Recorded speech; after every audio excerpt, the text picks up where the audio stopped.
this feasible? No, it's quite feasible. It's quite feasible. And I think with the existence of the modern system, the modern schools all over the place, the transition will be much, much, much easier and faster. And all we require is that all concerned should really come on board. The states, the local governments, the federal government. The federal government at our level, we're just facilitators.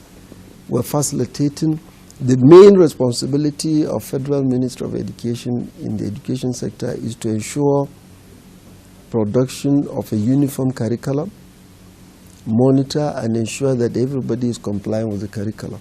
But in terms of the infrastructure, in terms of the teaching force, in terms of instructional materials, these are responsibilities of virtually everyone that is concerned. All right, we'll come to the issue of infrastructure, but let's understand your 6-point agenda, which you recently talked about.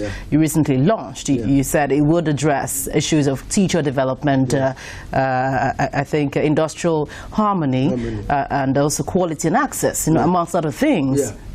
How do you think you want to achieve all this in 6 months? No, it's quite possible. All we're doing, you see, we're not introducing anything new, but what we're doing is to enhance these sectors. Our hands are virtually everywhere, but we identified these specific areas so that because they have a lot of impact when you talk of industrial harmony, particularly at the tertiary level. You see, this continuous strike, today polytechnics are on, they are off, colleges of education, universities, and so on. We said enough is enough. The unions are concerned with the progress of education. We are concerned with the progress of education. If there is a problem in the system, it is not the strike. Let us all come under one roof and discuss what are the problems. There's hardly any one problem in the education sector that is the creation of the existing government at any given time. If you talk of lack of infrastructure in our tertiary institutions, they are not an overnight issue. If you talk of shortage of teachers, if you talk of shortage of instructional materials, lack of workshops, laboratories, but if you come and discuss, we want to engage more frequently to increase the harmony between the government and the unions. And fortunately, we're already making very good progress. I'm sure you recall, I will say with the risk of sounding immodest, 24 hours after my swearing in, I was able to engage the unions in the polytechnics and colleges of education. We sat under one roof. I asked them, look, we're all in this, we're partners in progress. Whatever we'll do, even if we will be boxing ourselves in the room, my concern is let the teaching and learning continue in the classroom. Don't stop the teaching and learning. We come back to the room and continue until we understand ourselves. And we made some progress, and we are discussing now, we're making progress. And if you talk of the quality of the teachers themselves, we're also trying to restore the dignity and integrity of the teaching service. How?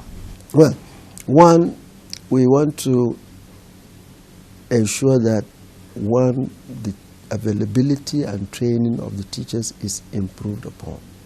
Number two, provision of the instructional materials for job satisfaction. It's not always what you carry in the pocket by the end of the month that matters.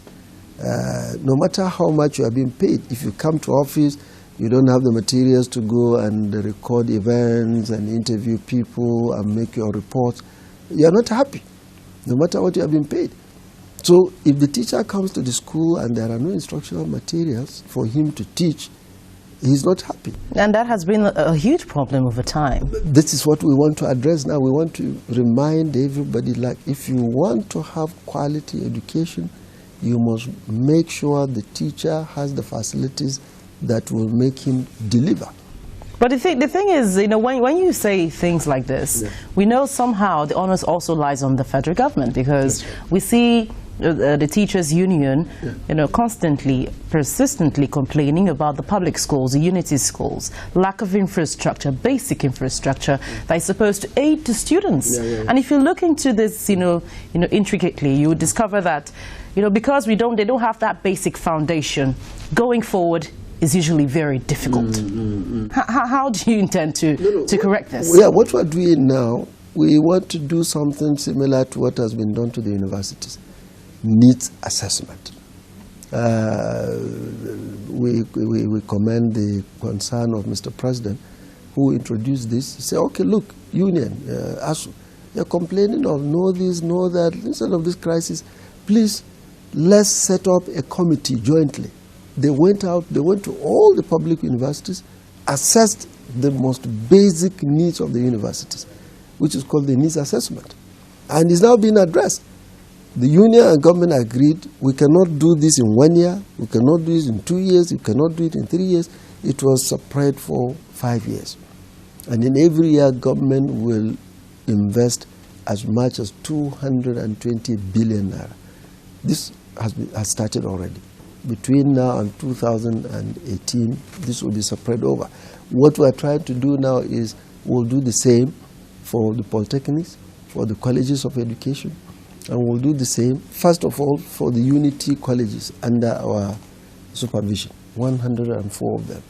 We will soon, in the new year, also constitute a machinery that will go to all the federal government colleges, do the needs assessment very diligently, determine what are the basic requirements, teaching facilities, staff facilities, welfare matters of the staff, and so on. Anything that constitutes effective delivery of lessons, we'll assess them.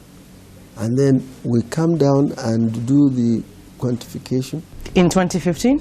Yeah, that's what we intend to do. It's part of our drive to achieve quality. We may not address all of this within 2015, 2016, but at least a journey of 1 million kilometers, they say, start with a... All right, hold on with that thought. We're still with the Minister of Education, Malam Ibrahim Shekarau. When we come back, we'll talk more about the education sector and how it has moved on so far. Stay with us.